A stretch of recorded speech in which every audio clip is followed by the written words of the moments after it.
భారతీయ సంస్కృతిలో వసంత పంచమికి ఒక ప్రత్యేకమైన స్థానం ఉంది. మాఘమాసంలోని శుక్లపక్ష పంచమి తిథి నాడు జరుపుకునే ఈ పండుగను శ్రీ పంచమి అని కూడా పిలుస్తారు.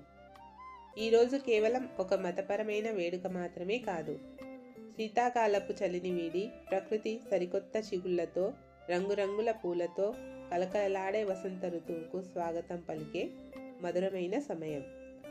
చదువుల తల్లి సరస్వతీదేవి ఆవిర్భవించిన రోజు కావడంతో ఈ పండుగ విద్యార్థులకు, కళాకారులకు ఎంతో ప్రాముఖ్యమైనది. ఈ రోజున బ్రహ్మదేవుడి సతీమణి అయిన సరస్వతి అమ్మవారి జయంతిగా వసంత పంచమి పండుగను జరుపుకుంటాం.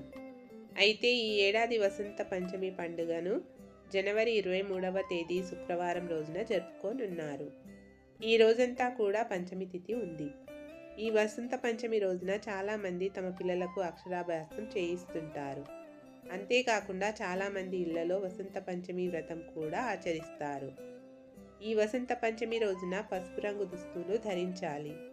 ఈ రోజున అమ్మవారికి ఇష్టమైన చక్కెర పొంగలి, పులిహోర వంటివి నైవేద్యంగా సమర్పించాలి. వసంత పంచమి తిథి పూజకు ముహూర్తం. తెలుగు పంచాంగం ప్రకారం ఈ ఏడాది పంచమి తిథి 2026 జనవరి 23వ తేదీ శుక్రవారం తెల్లవారుజామున 2:28 ప్రారంభమై మరుసటి రోజు అంటే జనవరి 24వ తేదీ శనివారం తెల్లవారుజామున 1:46 ముగుస్తుంది. ఆయా ప్రాంతాలు, ఆచారాలు అనుసరించే పంచాంగం ప్రకారం స్వల్ప మార్పులు ఉండవచ్చు. అయితే సూర్యోదయ తిథి ప్రకారం జనవరి 23వ తేదీ శుక్రవారం రోజున వసంత పంచమి పండుగను జరుపుకోవాలని పండితులు సూచిస్తున్నారు. తిరుమల తిరుపతి దేవస్థానం వారి క్యాలెండర్లో కూడా జనవరి 23వ తేదీనే వసంత పంచమిగా పేర్కొనబడింది. అయితే ఈరోజు పూజకు శుభముహూర్తం విషయానికి వస్తే ఉదయం 7:15 నుండి మధ్యాహ్నం 12:33 వరకు సరస్వతి పూజకు శుభ సమయంగా చెబుతున్నారు. వసంత పంచమి విశిష్టత. పవిత్రమైన వసంత పంచమి రోజు పిల్లలకు అక్షరాభ్యాసం చేయించడం ఎంతో శుభప్రదం. అందుకే తెలంగాణలోని నిర్మల్ జిల్లాలోని బాసరా క్షేత్రంలో ఈ వసంత పంచమి రోజు పిల్లలకు అక్షరాభ్యాసం చేయించడం కోసం వేలాదిగా భక్తులు తరలి వస్తారు. ఈరోజు కేవలం అక్షరాభ్యాసాలకు మాత్రమే కాదు, కొత్త పని ప్రారంభాలకు, వ్యాపారం ప్రారంభానికి, పిల్లలకు పుట్టిన వెంట్రుకలు తీయడానికి, అన్నప్రాసన చేయడానికి, నూతన గృహప్రవేశాలు వంటి అనేక శుభకార్యాలకు అత్యంత అనుకూలమైన తిథిగా పండితులు చెప్తారు.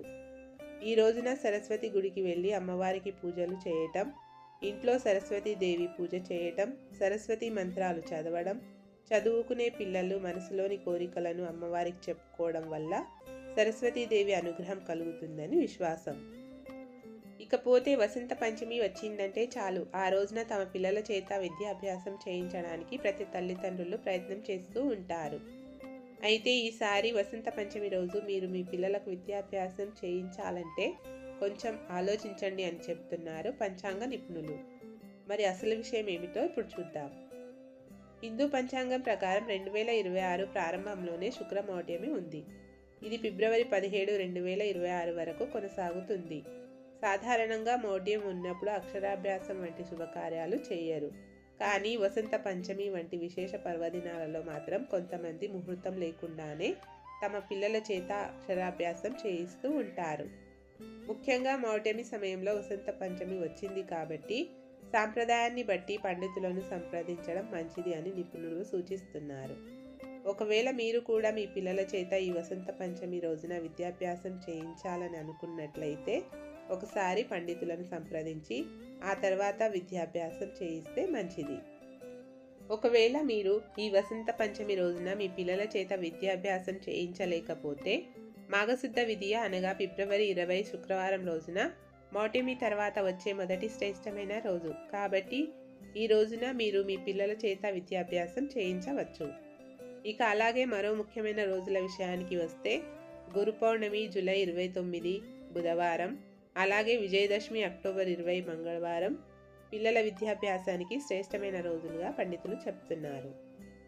ఇకపోతే ఈ విద్యాభ్యాసం చేసేటప్పుడు పిల్లల వయసు ముఖ్యంగా 2.5 నుండి 5 సంవత్సరాల మధ్య ఉండి తీరాలి.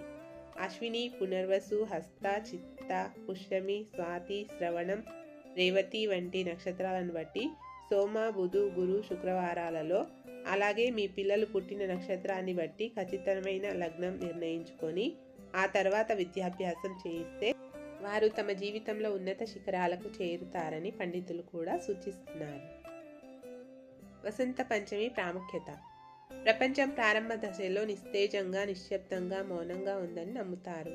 బ్రహ్మదేవుడు సృష్టితో సంతృప్తి చెందలేదు. అప్పుడు తన కమండలం నుంచి నీటిని చల్లాడు. దీని నుంచి అద్భుతమైన శక్తి రూపంలో సరస్వతీదేవి ఆవిర్భవించింది. అమ్మ వీణతో మధురమైన స్వరం పలికారు. దీనివల్ల ప్రపంచానికి స్వరం, ధ్వని లభించాయి. అప్పటి నుండి వసంత పంచమి రోజున సరస్వతీదేవిని పూజించే ఆచారం మొదలైంది. విద్యా శుభకార్యాలకు ఉత్తమమైన రోజు. ఈ రోజున శివుడు, పార్వతీదేవి వివాహం కూడా జరిగింది.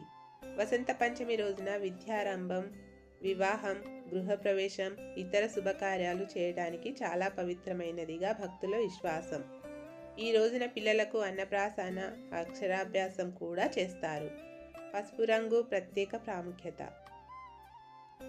వసంత పంచమి నాడు పసుపు రంగుకు ప్రత్యేక ప్రాముఖ్యత ఉంది. పూజలో పసుపు రంగు దుస్తులు, పసుపు రంగు పువ్వులు, పసుపు రంగు వంటలను ఉపయోగించడం శుభప్రదంగా భావిస్తారు. పసుపు రంగు సానుకూల శక్తి, జ్ఞానానికి చిహ్నం.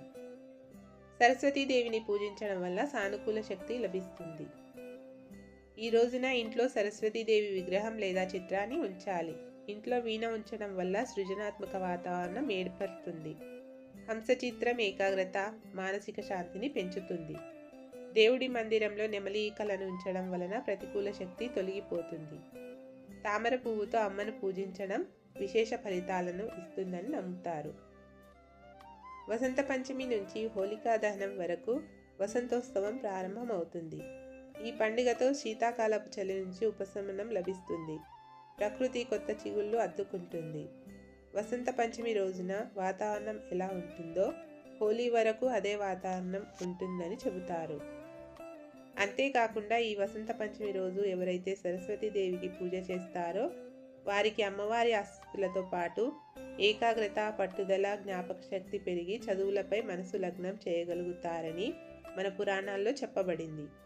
అంతేకాకుండా ఈరోజు చేసే దానాలకు కూడా విశేషమైన ప్రాముఖ్యత ఉంది. అందుకే ఈ వసంత పంచమి రోజు విద్యార్థులు పెన్నులు, బలపాలు, పుస్తకాలు, పెన్సిళ్ళు వంటివి తోటి విద్యార్థులకు దానం చేస్తారు. ఓం ఐం సరస్వత్యై నమః.